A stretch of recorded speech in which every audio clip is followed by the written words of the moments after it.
Good morning, I'm Ellen Gould, and I'm going to show you in this video and a few short clips my process for painting a money box from the Mendon Historical Society. I chose the money box because it was just unique looking, and I thought it would be an easy project to show you about.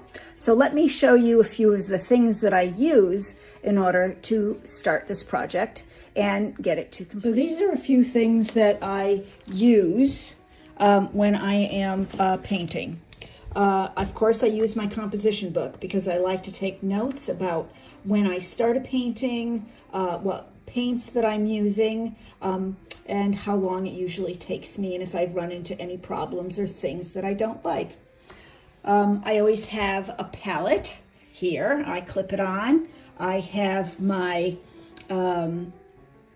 canvas, which I stick on with my handy dandy blue painter's tape. I have a picture of the image, and this image, I put a cloth under it using AI. Of course, I have a variety of paint brushes. I have my my can of mineral spirits, odorless mineral spirits, OMS, or some people like to call it Gamasol, but that's a brand name. There are other brand products that you can use. And over here in this jar, I have a combination of OMS and linseed oil, 50-50. I've got my blue towels and some paints. So I think that's pretty much my setup.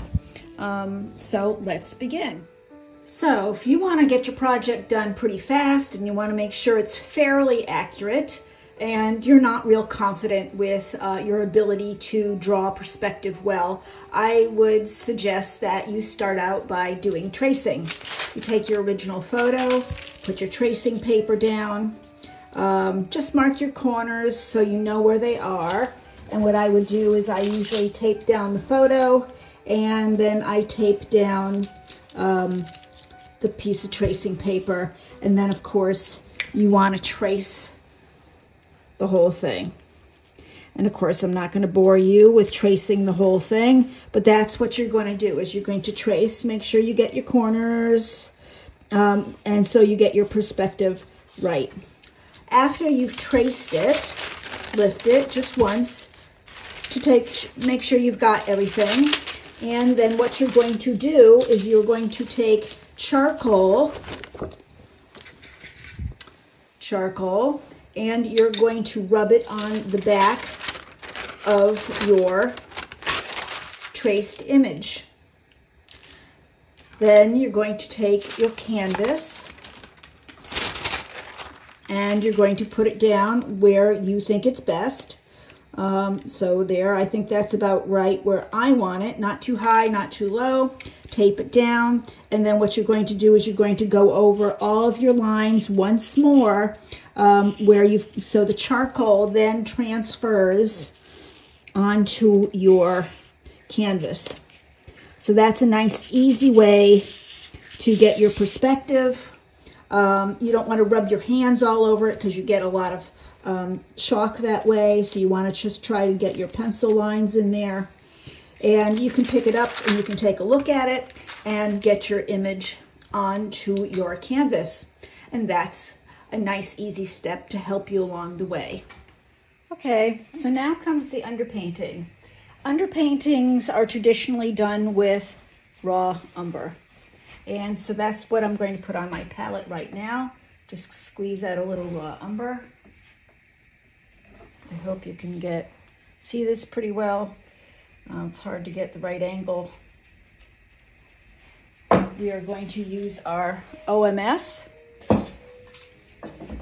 and we're going to take a brush that's appropriately sized for this particular project. We have a smaller 8x10, so we just need a smaller brush.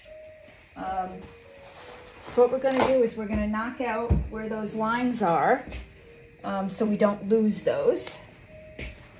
And what I do is I get my brush a little wet, my OMS, I dry it off a little bit, put a little here so I don't have too much on. I look at my painting, I look at this, and then start my underpainting. So you want to do that. That needs a little more OMS.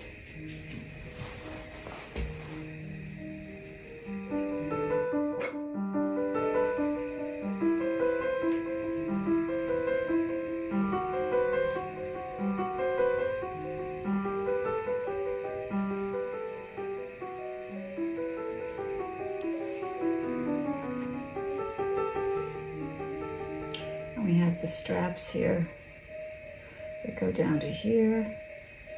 That line goes across to the bottom. Remember, this is just your rough underpainting. We just really want to kind of remember where everything is. Okay, we have a weird little corner here. This goes down to here. We have this little flap.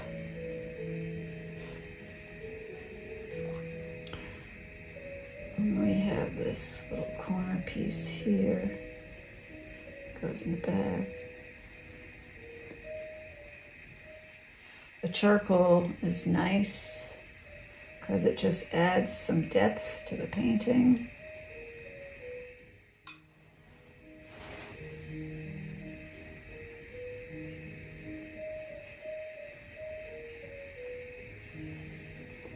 And we have this that goes across.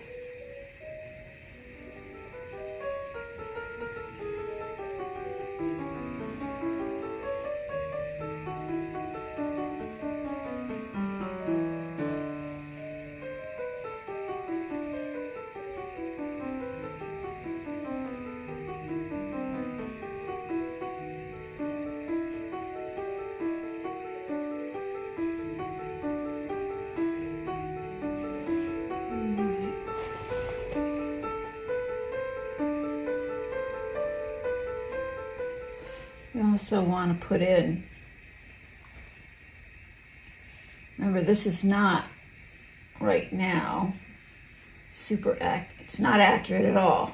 What you're doing is this is your base, so you remember where everything is supposed to be. We have the little lock here, which is round. Let's see, we have a string that comes down over. The key is here, which will be put in later, but we know that it's here, so we might as well kind of put it in. The circle goes a little further down, about there. All right, so we kind of know where everything is. And if you want to do that without tracing, that's fine too, because this is pretty inaccurate. So now what we're going to do is we're going to switch brushes, because this is kind of a very small one. We want to do it for the lines. So we kind of have those down. These are our guidelines of where everything's going to go. And what we're going to do is we're going to start putting our underpainting in. So what's going to be the darkest on this? Actually, in this one, because I'm doing a very traditional background, I think the two darkest things are going to be the lock here, the metal lock, and then our background. So I always like to start with my darkest. And this is just my underpainting. So underpaintings also help us guide us to where things are going to be, also how dark they're going to be. And let's see, we're going to do, we want to kind of put this in here. It's a weird little shape here. All right, I'm going to switch over to a different brush to do the background. To knock that in, we're going to, let's see, that one looks, it could be a little too big, but let's see. Let's see how we like this one. So we're going to use a little square brush in order to do the background. And again, we're just going to be using our OMS. And again, this has nothing to do with the color that this box will end up being. This has to do with getting our shadow shapes in. So you want to knock your shadow shapes in. Oh, we forgot to do the top, the box. So we're going to put the table all the way across flat. So we forgot to do the table. We're going to do the table about here. The tabletop is here. Yeah, let's do it about here. So we're going to do it about here. That's our tabletop. So tabletop.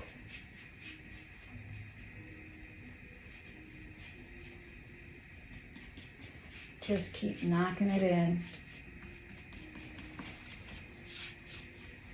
Our tabletop is always a little lighter on the front. Our light source is going to be hitting it over this side, and then it's probably a little darker back there.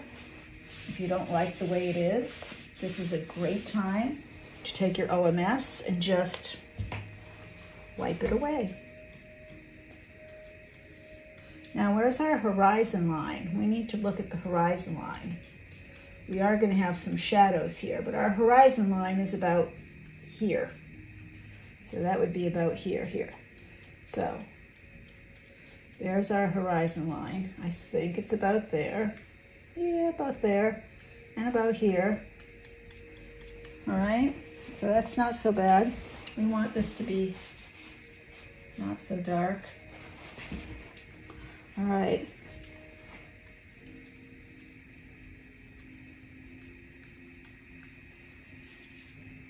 So I think you get the idea of what you're supposed to do. This is a very, I don't want you to get the idea that this is supposed to be super messy, but this is just so you know where your shadow shapes are. Locking things in. We're going to have shadow shape here.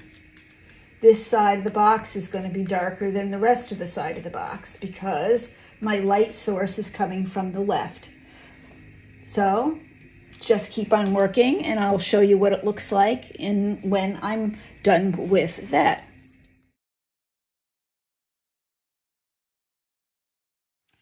Okay, so we've completed our underpainting and now we are going to put on the first, our first pass of colors. So I want to show you what kind of palette that I use. I'm going to start with titanium white, and this is the way I do my palette.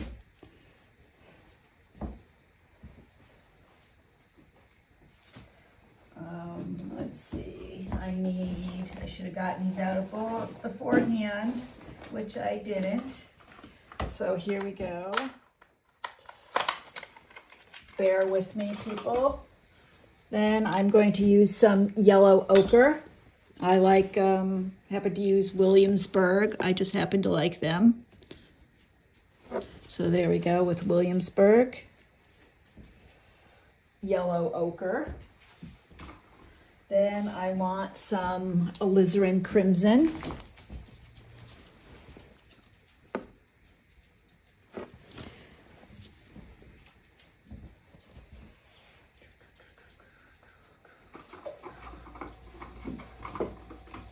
Then I want some, let's see, what else do we have?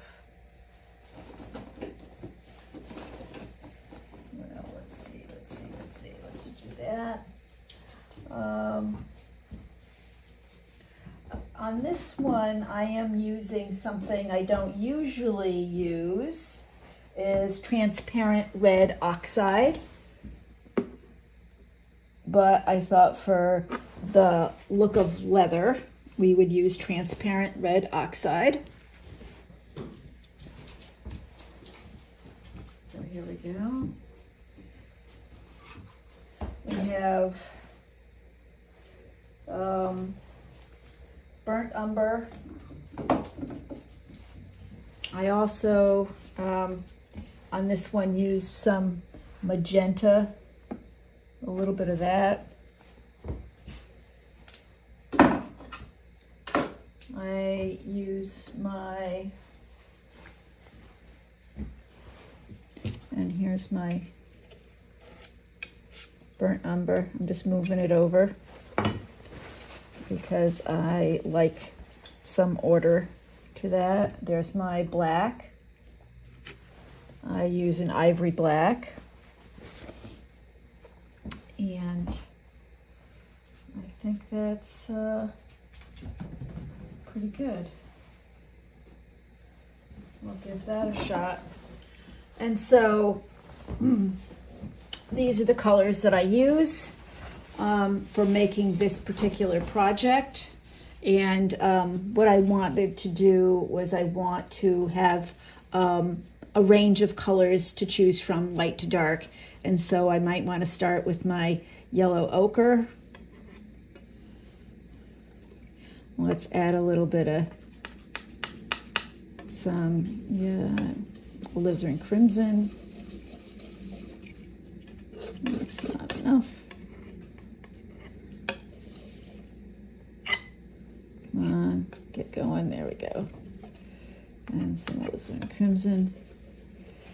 I'm going to add some transparent red oxide. And we're going to get a color, hopefully, that we like as our base color to start somewhere. There we go. We got a little extra light on there.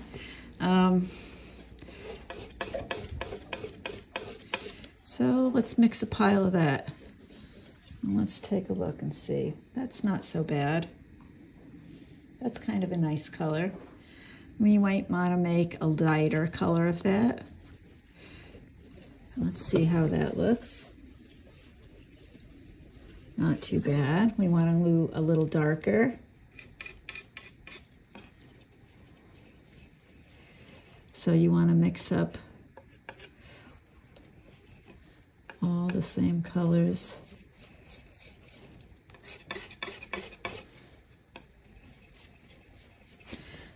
I like that one even better. So I think I like that one better. We're going to add a little to that.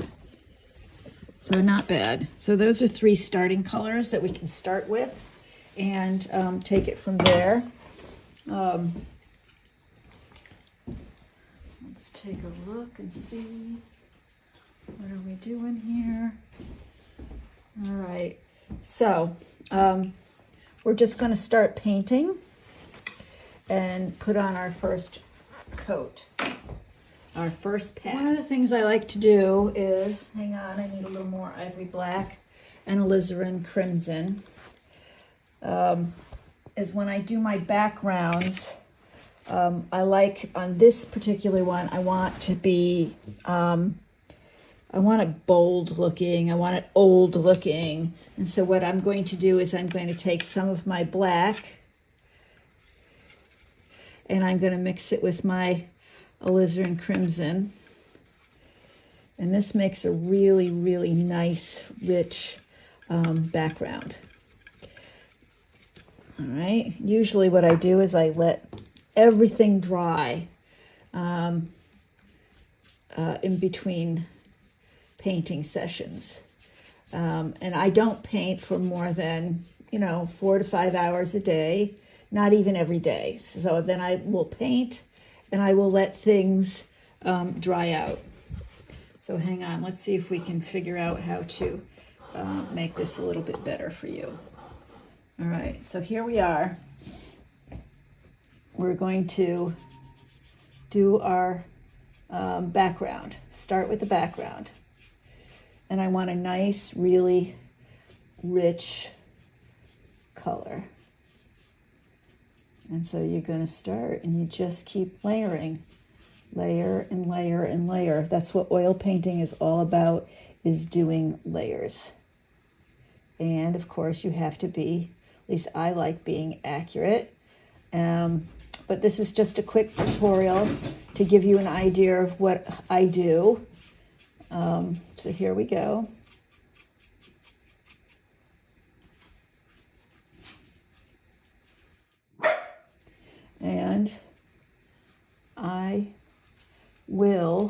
obliterate the handle because I can draw that back in. That's super easy. I know where the handle goes.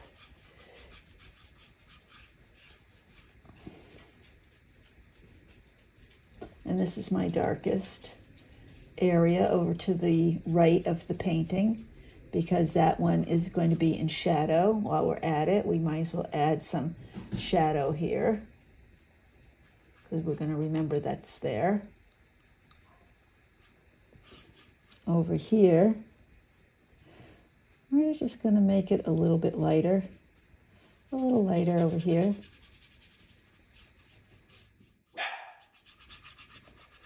I hope this is working out and that you can see what I'm doing. All right, so you get the idea. What I like doing on this particular painting is, because if you can see the original painting, how dark it is inside, you really can't see a lot. So I am going to try and do that in here by doing the same background, because the shadows really kind of go right in here. And of course the key can always be put in later on. All right. And I'm doing this quick because this process usually takes me, like I said, I can paint for like 4 or 5 hours with music going or chatting sometimes. Sometimes I'm not chatting, but I like to get my darks in first. Get your darks in and go from there. All right, so this is basically it. You're going to do that. If you want to clean your brush, put it in your OMS. Wipe it off. Our first pass I always do with old OMS, odorless mineral spirits. I want my tablecloth maybe put in, knock that in too. So what do we want? We want a little bit of that. Linen is kind of a browny color. We might want to add just a little bit of, darken it up slightly. Oop, that's way too much. So do that. Oh, we really should be using our palette knife, because that's really the best way to mix things. My arms are getting in the way too, but here we go. Let's do a little more mixing.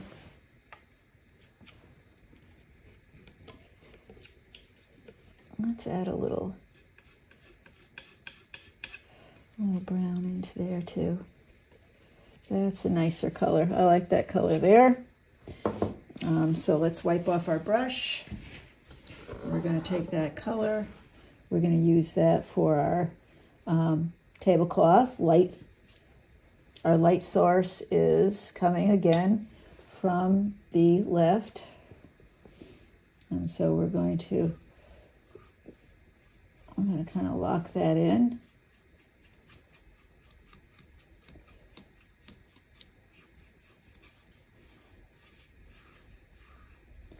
Right. The tabletop is usually a little bit darker.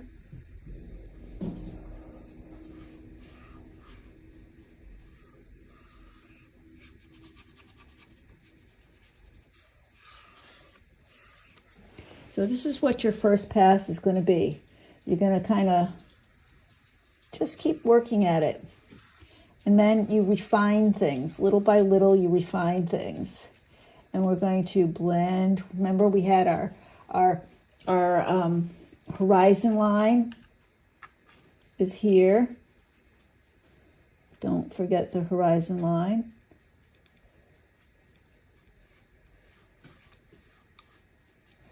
Here we go with our horizon line over here. There we go. We've got our shadows.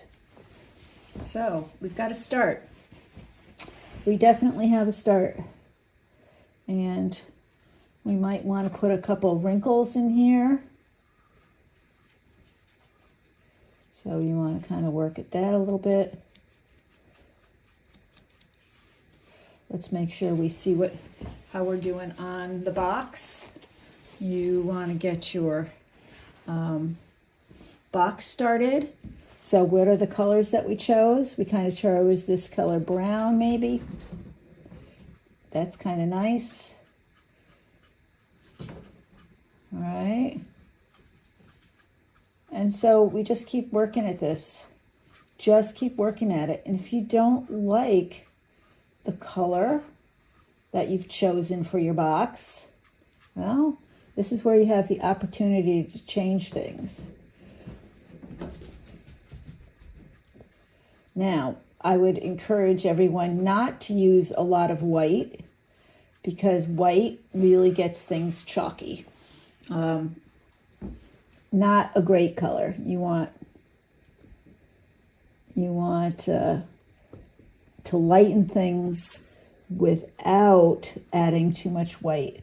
White really makes things chalky. So you just keep working at it, and I'm going to show you what my first pass looked like after 5 hours of working at this image.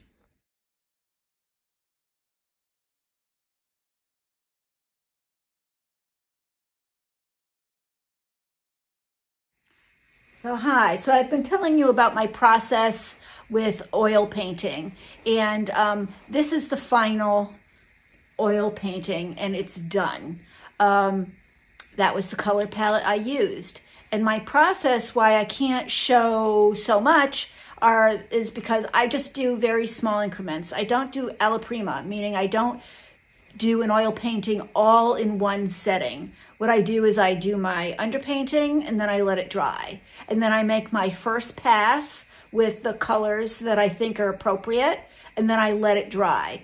And then I go back and I start refining things. I refine the color.